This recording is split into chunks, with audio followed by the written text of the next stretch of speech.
La composición pluricultural de México, reconocida en la Constitución, obliga a todas las autoridades a respetar sus usos y costumbres, incluso cuando una persona indígena está involucrada en un proceso penal. ¿Qué reglas establece el Código Nacional de Procedimientos Penales para resolver estos asuntos? Se lo vamos a preguntar a un defensor público federal. Mi nombre es Emanuel Saldaña. Quédese con nosotros. Ya inicia Te Defendemos.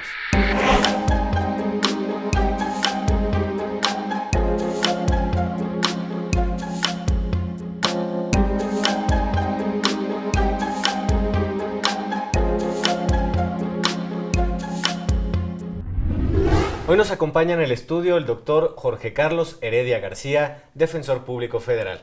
Bienvenido, doctor. Gracias por la invitación. Pues para abrir esta conversación, y aunque mi pregunta parezca obvia, ¿por qué decimos que los indígenas son un grupo vulnerable?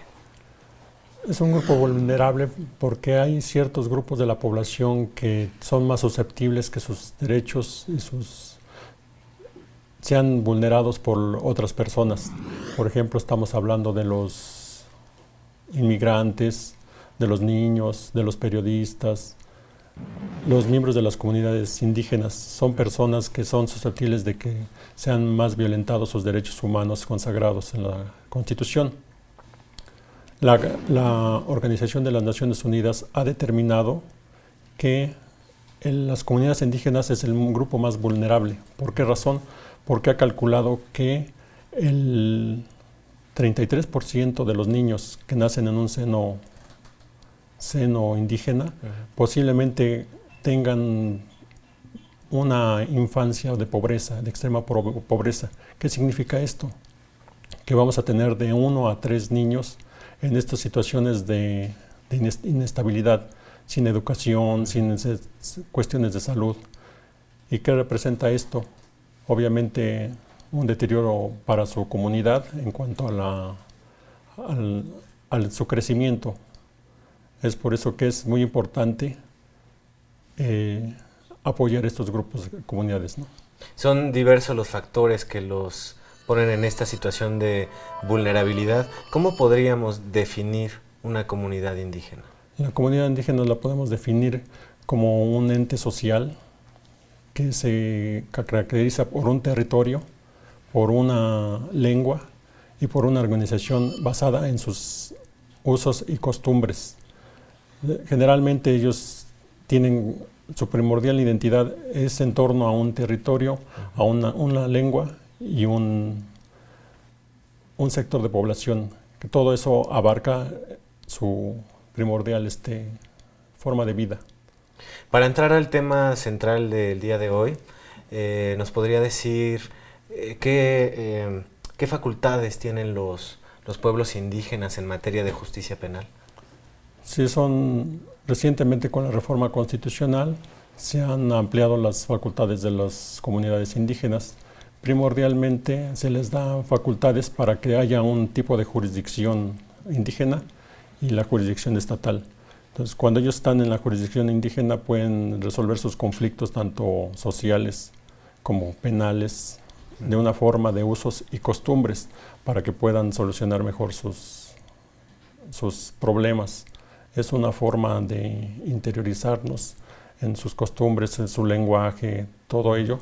Ellos conforman todas sus autoridades. ¿Y el Estado mexicano qué hace para garantizar que los procesos penales en las comunidades indígenas sean justos? Lo que ha hecho el Estado mexicano recientemente es plasmar lo que es establecido en los congresos internacionales de indigenismo, es decir, sus derechos están plasmados en tratados internacionales. Los han bajado y los han establecido a nivel constitucional, concretamente en el artículo 2 constitucional. En este artículo se plasman varias fuentes de lo que los indígenas deben cumplimentar para su jurisdicción indígena, ¿no? El Código Nacional de Procedimientos Penales pues, establece procedimientos especiales para las comunidades indígenas. ¿En qué consisten? Sí, así es. Primordialmente hay uno muy importante, que se les va a dar la jurisdicción a ellos de resolver sus propios problemas siempre y cuando cumplan los ciertos márgenes que establece la Carta Magna, nuestra Constitución Política. No ir más allá, sino ellos establecen sus formas de sanciones, sus formas de resolver sus problemas, basándose en la Constitución Política de los Estados Unidos Mexicanos. Obviamente no tienen que tratarse de delitos que prevengan la prisión preventiva oficiosa, que no sean delitos que decimos graves, ¿no? También podemos decir que tengan que cumplir con ciertos requisitos con perspectiva de género, que no califiquen sus actividades indebidamente de los niños, de las mujeres, que no las sanciones. No está permitida, por ejemplo, la tortura o castigos inhumanos. ¿Nos podría dar algún ejemplo de algún tipo de sanción que se establezca en una comunidad indígena? Sí, generalmente son variados, son de acuerdo a sus usos y costumbres. Pueden ser la segregación del grupo indígena por un tiempo, o labores a favor de la comunidad, ya de aseo, de cuestiones diferentes. Diferentes, como el sistema que nosotros utilizamos generalmente es penalidad. Penalidad es ingresarlos al centro de reclusión, y generalmente no hay una readaptación adecuada, ¿no? ¿Quién se encarga de vigilar que se cumplan estas sanciones para las comunidades indígenas? Ellos establecen sus autoridades. El mismo artículo 2 constitucional les da las facultades de que creen su sistema de procuración y administración de justicia. Al crear ellos los nombran, los designan, y obviamente los van a establecer qué penalidades son las que corresponden a cada caso, según sus usos y costumbres que se han trasladado a través de generación tras generación. ¿Y cómo se empata esto con el sistema de justicia penal pues que conocemos todos? Hay dos aspectos. Por ejemplo, hablábamos de que se les puede dar jurisdicción a ellos, pero también hay la jurisdicción estatal. Cuando es la jurisdicción de ellos, tienen que cumplir ciertos lineamientos, es de los que hemos comentado. Y si es jurisdicción estatal, obviamente tienen que establecerse proveérsele un abogado defensor público que sea bilingüe, que hable su dialecto, su lengua, y también que sepa sus costumbres. Es muy importante esa situación. Traductores, peritos, todo un sistema que esté encargado para que ellos puedan saber de qué se les acusa y cómo se les está acusando, ¿no? Doctor, es momento de hacer una breve pausa. Al volver, conversamos también sobre las acciones que lleva a cabo el Instituto Federal de Defensoría Pública en favor de los pueblos indígenas. Sí. Vamos a la pausa, lo invitamos a que no le cambie, regresamos.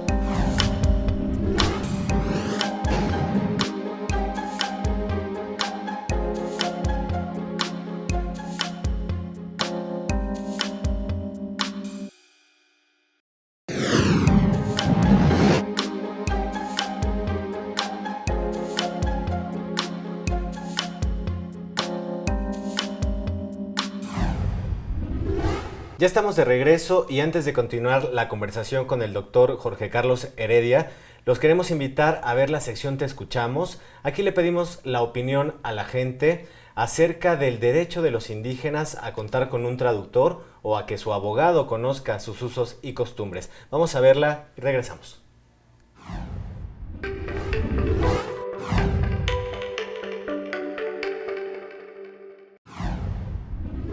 Pues porque si no, no se entenderían.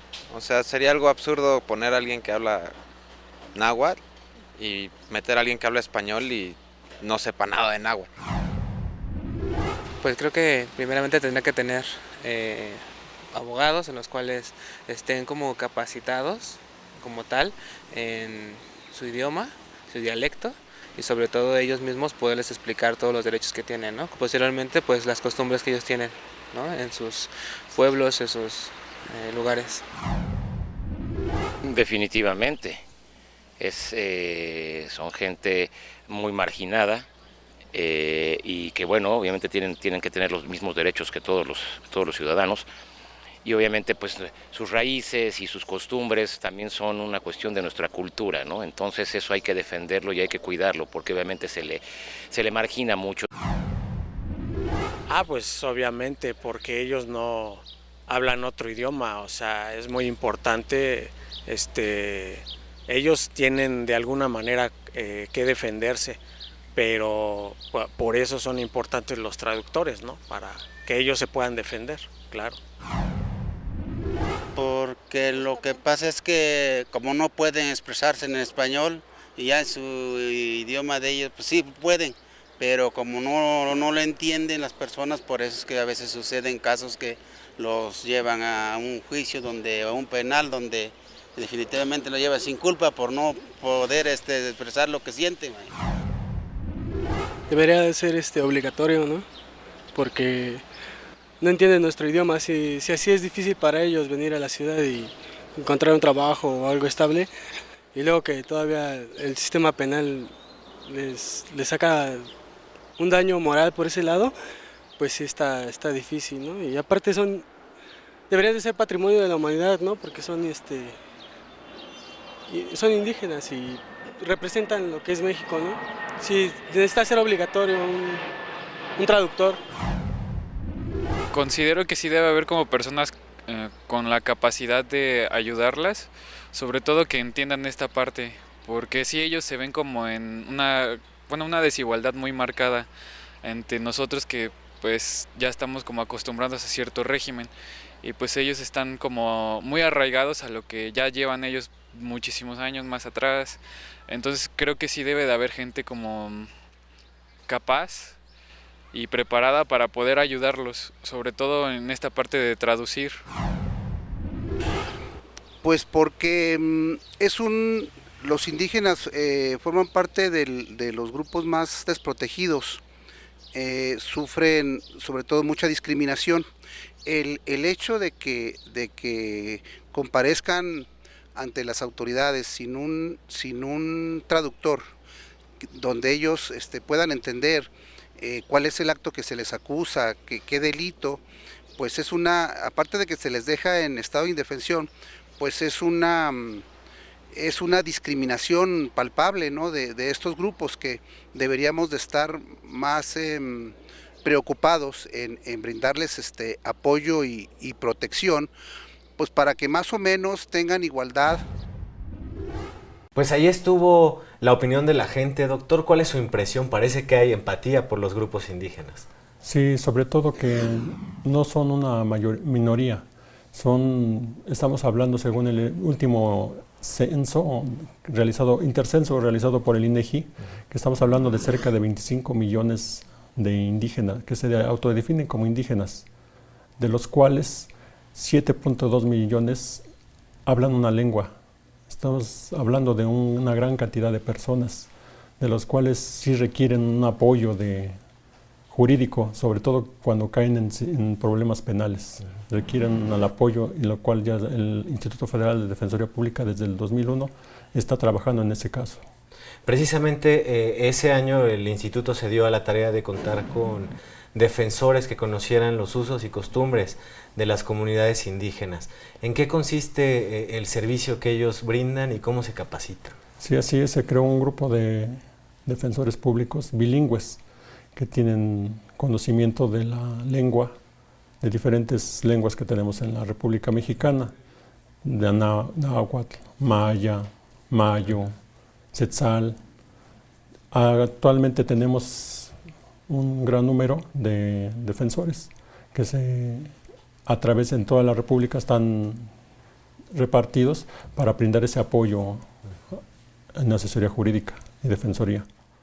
Y hablando de los retos que enfrentan estos defensores que conocen bien las comunidades indígenas, ¿cuáles serían los retos a la hora de llevar una defensa? Son grandes retos, por ejemplo, entablar una comunicación inicialmente con ellos es difícil. Si uno que no habla el dialecto de ellos, la lengua de ellos, es difícil. Entonces, una vez que detectamos esa situación, hay que dar intervención al Ministerio Público para que le nombre un intérprete, o bien nosotros a través de nuestras delegaciones solicitar el apoyo de un defensor público bilingüe.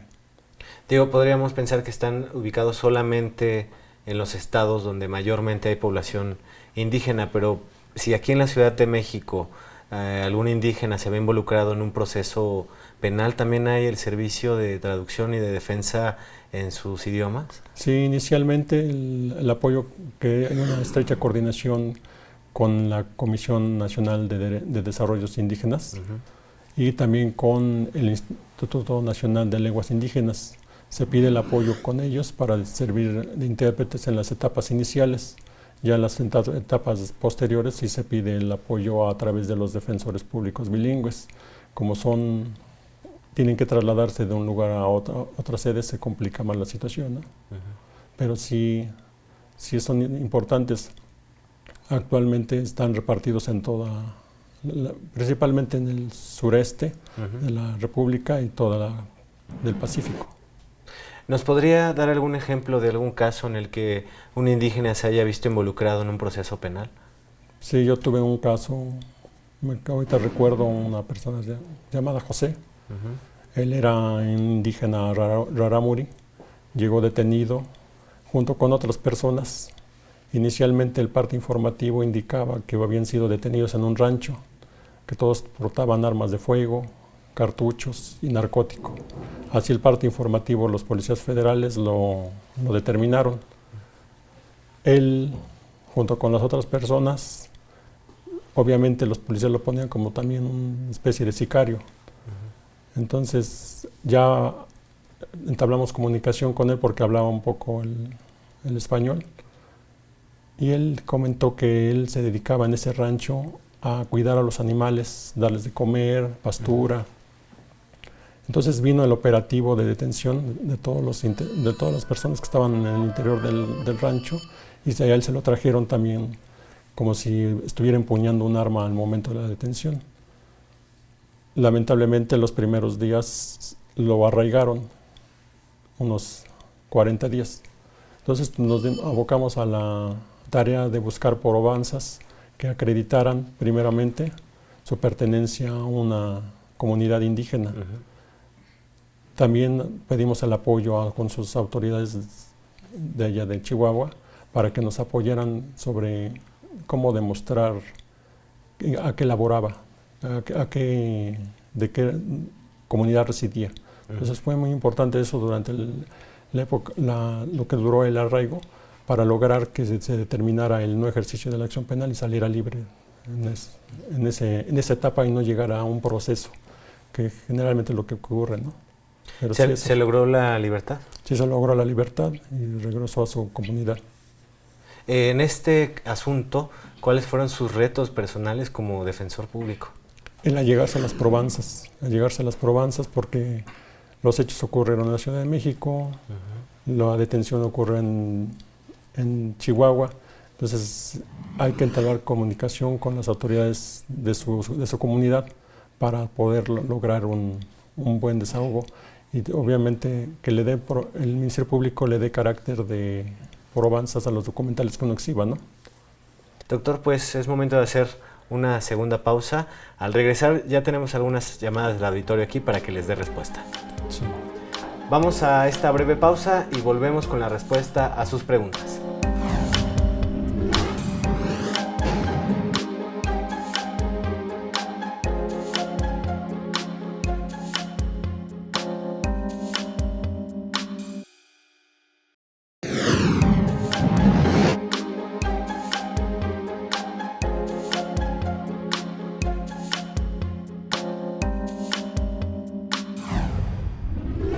Gracias por continuar con nosotros, ya estamos de regreso y ya tenemos las llamadas del auditorio para que les dé respuesta nuestro invitado. Doctor, vamos con la primera llamada, es de la señora Norma Juárez. Ella menciona que su esposo es indígena y está siendo procesado por un delito contra la salud y pregunta qué puede hacer el Instituto Federal de Defensoría Pública por él.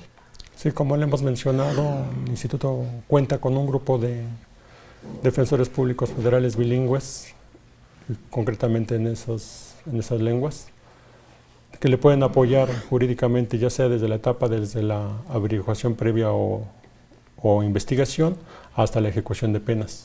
Entonces, dependiendo de la etapa donde se encuentre, puede hacer la petición a nuestro Instituto Federal de Defensoría Pública para que se le brinde ese apoyo jurídico y pueda tener una adecuada defensa. Es importante porque si no lo ha tenido, hay que hacer valer por qué no lo ha tenido, ¿no?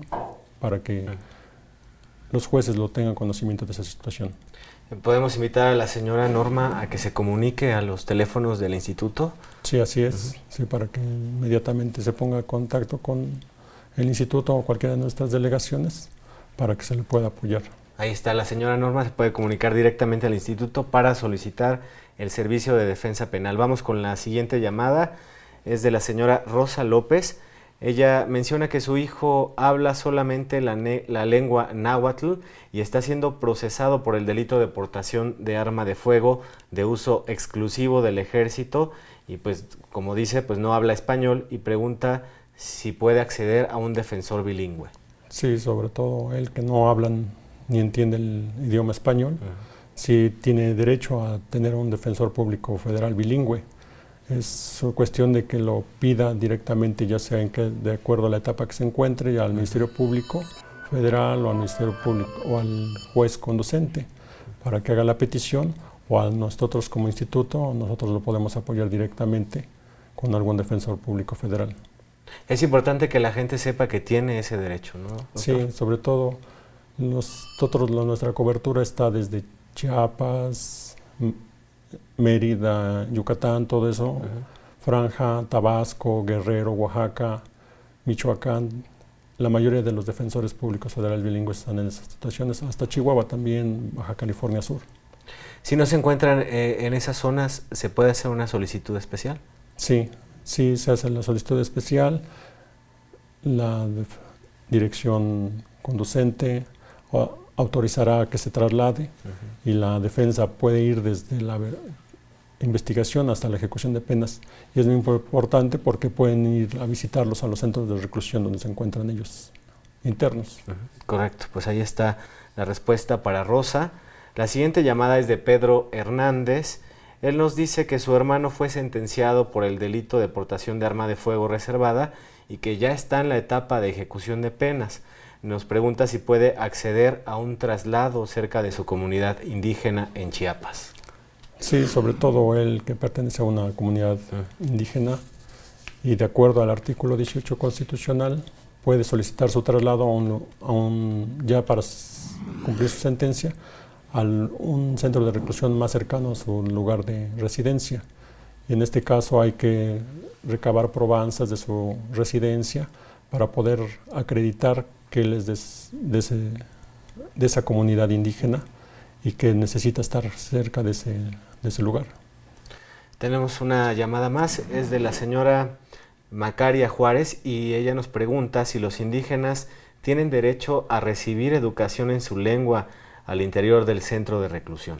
Sí, así es, con la nueva Ley Nacional de Ejecución Penal que recientemente, hace 2 años, se promulgó. Se establece ya todo un procedimiento de que los indígenas recluidos puedan tener educación, no solamente la educación normal, sino educación bilingüe. Entonces, si no le están aportando eso a los centros de reclusión, es importante que acudan con un defensor público federal para que ellos pugnen para que se le provean esa educación bilingüe. Es muy importante para que no pierdan su identidad. Muy bien, pues invitamos a la gente que si está en alguna situación en la que requiera de la defensa penal gratuita, pues que se comunique directamente al instituto para solicitar los servicios. Pues sí. Doctor Jorge Carlos Heredia García, muchas gracias por esta conversación. Gracias a ustedes por la invitación. Agradecemos también al equipo de producción que hace posible este programa y a usted por sintonizarnos. Lo esperamos la próxima semana. Quédese mientras en la señal del canal judicial.